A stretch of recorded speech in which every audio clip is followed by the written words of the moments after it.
Hi, hello po. Isang mapagpalang araw po sa inyong lahat.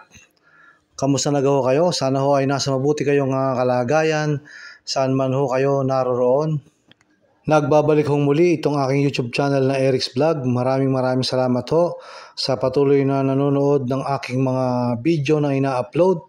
At maraming salamat din ho sa lahat ng patuloy na nagsusubscribe dito po sa aking YouTube channel. At ngayon pong araw na ito ay ibabahagi ko naman ho sa inyo ang nanalo hong gobernador sa lalawigan ng Aklan. So yan ho ang ating ibabahagi sa inyo ngayong araw na ito.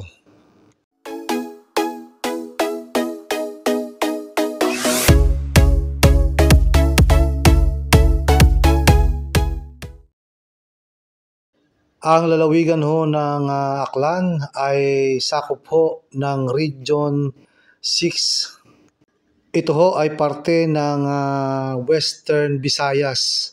Ito hong lalawigan ng Aklan sa Region 6. Ang nagwagi hong gobernador sa lalawigan ho ng Aklan nito hong nagdaang eleksyon May 12, 2025 ay ito hong si Joen Miraflores. Ang tunay ho niyang pangalan ay Jose Enrique Miraflores.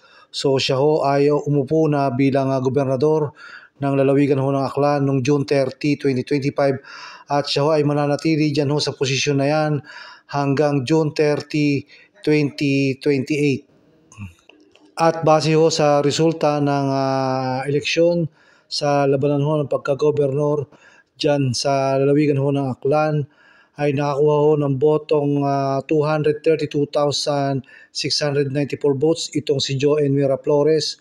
At ang pamangalawa ho na nakakuha ng boto na sunod na mataas ay itong si Pierre Teodosio na nakakuha lamang ho ng botong 68,752 votes. Ang nakalaban ho ng nagwaging gobernador sa lalawigan ho ng Aklan na si Joen Miraflores ay ito hong si Joseph Pierre Teodosio. So ayon ho sa aking pagsasaliksik, siya ho ay former vice mayor ho dyan sa lalawigan ng Aklan bago ho siya lumaban ng gobernador ngayong hong May 12, 2025. At base pa rin ho sa naging resulta ng labanan ho ng pagka-gobernador dyan ho sa lalawigan ng Aklan, lumalabas ho na lamang si Joen Miraflores ng 163,942 votes laban ho dito sa pamangalawa na si Pierre Teodosio. Bago pa ho naging gobernador itong si Jose Enrique Miraflores, siya ho ay naging mayor na ho ng Ibahay, Aklan noong 2016 hanggang 2022.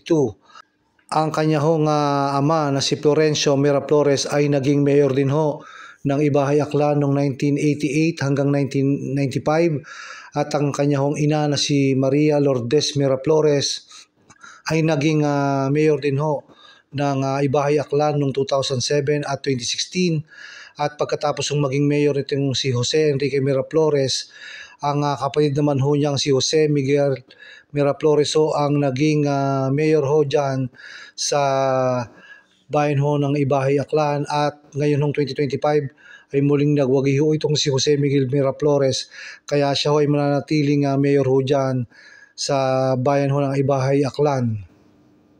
Ito hong si Florencio Miraflores, ama ho ng nagwaging gobernador sa lalawigan ho ng Aklan na si Joen Miraflores ay elected representative ho nitong nagdaang May 12, 2025 at nagsilbi din ho mayor ho ng Ibahay itong si Florencio Miraflores ng 7 taon, governor ho ng 18 taon at representative ho ng 9 na taon.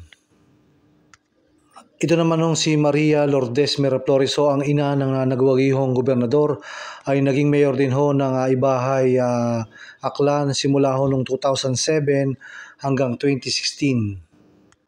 At ang nagpatuloy ho ng mayor ho dyan sa bayan ng Ibahay, Aklan pagkatapos ng manungkulan ng nanalo hong gobernador na si Joen Miraflores ay ito ho kanyang kapatid na si Jose Miguel Miraflores At una hong naupo itong si Jose Miguel Miraflores bilang mayor ho ng Ibahay noong 2022 hanggang 2025 at ngayon hong nakalipas na halalan May 12, 2025, siya ho ay unopposed mayor.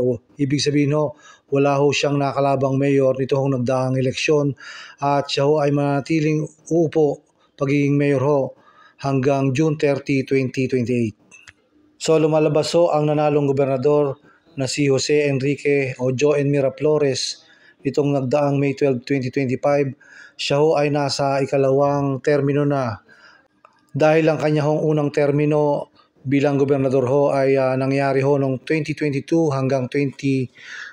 So siya ho ay manatiling upong gobernador ho ng lalawigan ng Aklan hanggang June 30, 2028. So yan ho ang aking ibinahagi ho sa inyo, ang nanalong gobernador ho sa lalawigan ho ng Aklan. So hanggang dito na lang po muna ang ating vlog ngayong araw po na ito. Maraming salamat ho sa patuloy na nanonood ng aking mga ina-upload na video. And don't forget po to subscribe para mapanood pa po ninyo ang aking mga video po o kaya ma-update po kayo sa aking video na i-upload dito po sa aking YouTube channel na Eric's Vlog. Maraming salamat po sa inyong panonood.